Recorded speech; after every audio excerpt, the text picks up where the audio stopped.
నమస్తే అన్న, మీ పేరు? నా పేరు బిరుదు పార్థనాయుడు, 60 డివిజన్ వాంబే కాలనీ, సెంటర్ నియోజకవర్గం. చెప్పండి అన్న, కాబోయే ముఖ్యమంత్రి ఎవరు అంటే ఏం చెప్తారు? 9వ తారీఖు నారా చంద్రబాబు నాయుడు గారు 140 సీట్లతో ముఖ్యమంత్రిగా ప్రమాణ స్వీకారం చేస్తారు. 23 ఎంపీ సీట్లు వస్తాయి. 23 ఏంటి అంత బలంగా ఎలా చెప్పగలుగుతున్నారు? అంత ప్రభావం అంటే జనంలో వచ్చిన చైతన్యం అది. ఇప్పుడు 2019లో చూసుకుంటే ఓటింగ్ శాతానికి, ఇప్పుడు 2024 చూసుకుంటే ఓటింగ్ శాతం జనాలకు మొత్తానికి కూడా విరక్తి పుట్టేసి ఎలాగైనా ఈ అరికాల పరిపాలన అనేది దించేయాలి. ఈ మనిషి ఉండకూడదు. ఎందుకంటే సామాన్యుడి మీద పడ్డ భారాలు ఎవరి మీద పడలేదు. ఇప్పుడు మధ్యతరగతోడు సామాన్యుడు పొద్దున్న లేస్తే ఒక పట్టకూలి కోసం వెళ్ళి 600, 700, 800 తెచ్చుకునే సామాన్యుడు ఈ భారాలకి ఇంటెద్దలు కానీ, కరెంటు బిల్లు కానీ, పప్పు, ఉప్పు, చింతపండు కానీ ఎలా కట్టుకుంటాడు, ఎలా చేస్తాడు. ఇప్పుడు అందులో జగన్ ట్యాక్స్ ఒకటి ఉంది. మళ్ళీ సాయంత్రం కాగానే 350 రూపాయలు. ఇంతకుముందు 2019లో చంద్రబాబు నాయుడు ఉన్నప్పుడు 200 రూపాయలు పెట్టుకుంటే ఆడికి ఫుల్ బాటిల్ వచ్చేది, ఇంటికి 700 వెళ్ళిపోయేటి. ఇప్పుడు అలా కాదుగా. 700 రూపాయలు బార్లో తగలేస్తే ఇంటికి తీసుకెళ్ళి 100 రూపాయలు అవుతుంది. ఒక పాల ప్యాకెట్ పొద్దున టిఫిన్ తెచ్చుకుంటే 200 అవుతుంది. నీకు ఎక్కడ సరిపోతాయి సామాన్యుడికి? అంటే ఇప్పుడు కాబోయే ముఖ్యమంత్రి చంద్రబాబు నాయుడు కావాలని ఆయన 9వ తారీఖు ప్రమాణ స్వీకారం కూడా చేయబోతున్నాడని చాలా బలంగా అయితే నమ్ముతున్నావు కదా. ఏంటి ఈ ప్రభుత్వం చేసిన ప్రధాన తప్పులు ఏంటంటే ఏం చెప్తారు?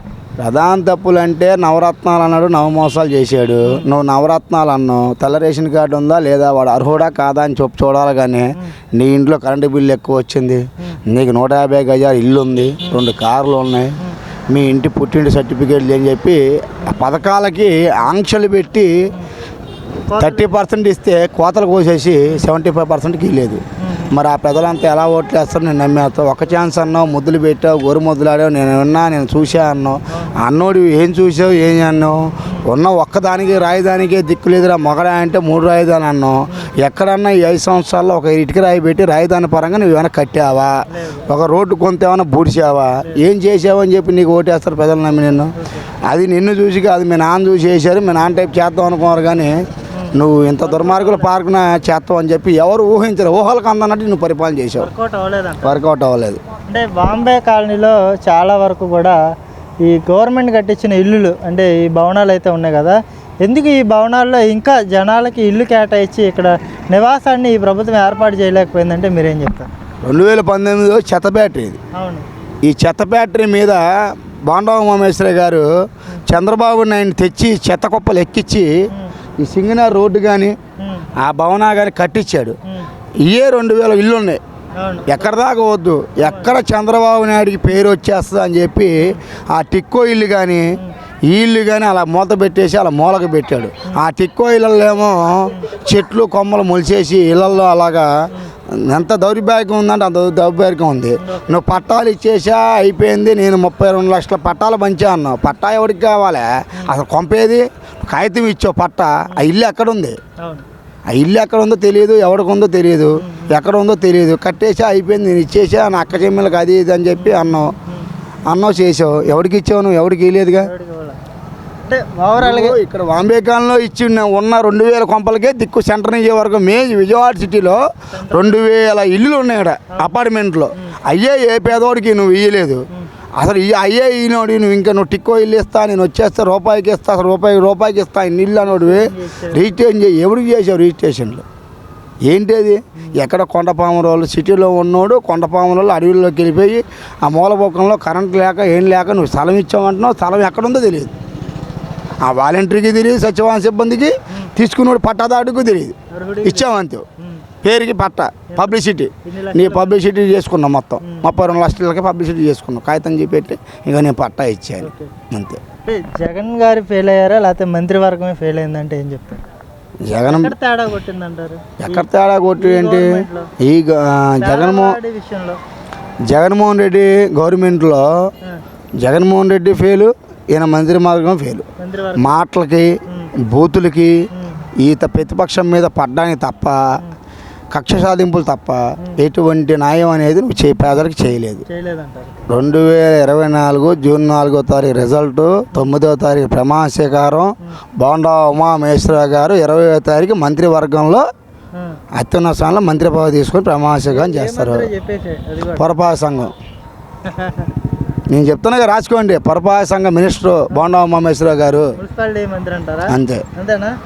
ఓకే. అంటే ఈ ఎన్నికలలో ప్రధానంగా కీలకంగా పనిచేసిన పొలిటీషియన్ కానివ్వండి, ఫలానా నాయకుడు బాగా పనిచేశాడు, రాష్ట్రాన్ని కోసం బాగా అగ్రెసివ్గా పనిచేసిన వ్యక్తి అంటే చంద్రబాబు అంటారా, లేకపోతే పవన్ కళ్యాణ్ అంటారా, లేకపోతే జగన్మోహన్ రెడ్డి అంటారా, వీళ్ళు ముగ్గురులో ఎవరు బాగా కీలకంగా పనిచేయగలిగారు అంటే ఏం చెప్తారు? నీకు ఈ ఎన్నికల్లో జగన్మోహన్ రెడ్డి ఫెయిల్యూర్. 170 సీట్లకి 170 సీట్లు నేను తెచ్చుకుంటా అని చెప్పి అన్నోడు నువ్వు ఎమ్మెల్యే మార్చవేంటి? ఈ నియోజకవర్గం ఇంకో నియోజకవర్గం అంటే నువ్వు గెలుస్తావని నీకే నమ్మకం లేదు ముందు. ఆ నమ్మకం లేక ఇక్కడ ఎమ్మెల్యే అక్కడికి, అక్కడ ఎమ్మెల్యే ఇక్కడికి మార్చుకొని నువ్వు చేసుకున్నావు. కానీ చంద్రబాబు నాయుడు మీద తప్పుడు కేసులు పెట్టి జైల్లో పంపించావు. ఆ రోజున జనసేన అధ్యక్షుడు పవన్ కళ్యాణ్ గారు మద్దతుగా నిలబడి ఎన్డీఏ కూటమికి ఏర్పడడానికి మూలం వ్యక్తి పవన్ కళ్యాణ్ గారు. దాన్ని ఎందుకంటే రాష్ట్రం నాశనం అయిపోతుంది, రాష్ట్రం బాగుపడాలంటే ఎన్డీఏ కూటమితో కలుపుకొని మోడీ గారితో కలుపుకొని దీన్ని ఎలాగైనా జగన్మోహన్ రెడ్డిని గద్దె దింపి రాష్ట్రాన్ని బాగు చేయాలని చెప్పి కూటమితో చాలా పోరాడాడు. చాలా పోరాడి దానికి సాధించి ఎన్డీఏ కూటమి తెచ్చాడు. ఎన్డీఏ కూటమి ద్వారా రేపు ఎన్నికల్లో 4వ తారీఖు రిజల్ట్లో ఎన్డీఏ కూటమి ప్రభుత్వం ఏర్పడుతుంది. కళ్యాణ్ గారు పిఠాభిగరణలో గెలుస్తాడు. ఈసారి అసెంబ్లీ అడిగెళ్తాడు. ఒక్కోడికి భయమే. 2019లో కావాలని చెప్పి ఓడగొట్టారు. అయితే ఊహకందనట్టు ఆయన పిఠాపురంలో ఎమ్మెల్యేగా పోటీ చేస్తానని ఎక్కడ చెప్పలే. ముందుగా ఎందుకు చెప్పలేదంటే వీళ్ళు ఆల్రెడీ భీమవరం కానీ గాజువాక్ కానీ మోటార్ సరుకు సంచులు పెట్టుకొని ఓడియాలని చెప్పి చేశారు. కానీ ఎవరికి ఊహకందనట్టు పిఠాపురంలో పోటీ చేశారు. వంగా గీత కూడా మంచిదే, కానీ అటుపక్క ఇప్పుడు 10 మంది మంచోళ్ళు ఒక చెడ్డోడు ఉంటే ఆ 10 మందిని కూడా చెడ్డోళ్ళే అంటారు, మంచోళ్ళు అంటారు. అలాంటి పక్క నిలబడ్డది కాబట్టి ఆమెని పార్టీ పరంగా నిలబడ్డ క్యాండిడేట్ పరంగా ఆమె మీద దూషాలు కానీ గెలవదని చెప్పడమే తప్ప వేరేది ఏమి ఉండదు. చెప్పండి భయ్య, ఎన్నికలు అయితే అయిపోయినాయి. కాబోయే ముఖ్యమంత్రిగా మళ్ళీ ఆంధ్ర రాష్ట్రానికి ఎవరైతే బాగుంటుంది? జగన్ వస్తే మళ్ళీ బాగుంటుందా, లేకపోతే చంద్రబాబు గారు వస్తే బాగుంటుందా? అంటే ఇప్పుడు ప్రధానంగా ముఖ్యమంత్రి అభ్యర్థులు వీళ్ళిద్దరే కదా. ఎవరు వస్తే మళ్ళీ మనం బాగుపడతాం, మళ్ళీ రాష్ట్రం మళ్ళీ గాడిలో పడిద్ది అంటే మీరు ఎవరంటే మీ ఓటు ఎవరికి? మేమైతే కూటమి వస్తే బాగుంటుంది అనుకుంటున్నాం. కూటమిలో ఎవరు ముఖ్యమంత్రి అయినా పర్లేదు. ఎందుకంటే ఈ 5 సంవత్సరాలు మన పరిపాలనలు చూసాం ఎంత దారుణంగా ఉన్నాయి. స్టార్టింగే మా పేదలందరి మీద నడ్డి విరిచినట్టు ఇసుక మొత్తం ఆపేసి పనులు లేకుండా చేసి చాలా ఇబ్బందులు పెట్టారు. అన్ని రకాలుగా ధరలన్నీ పెరిగిపోయినాయి. మామూలు వాళ్ళు సామాన్య జనాలు ఎక్కడ బతకలేకపోతున్నారు. ఇప్పుడు బతకడం కష్టం అయిపోయింది మామూలుగా.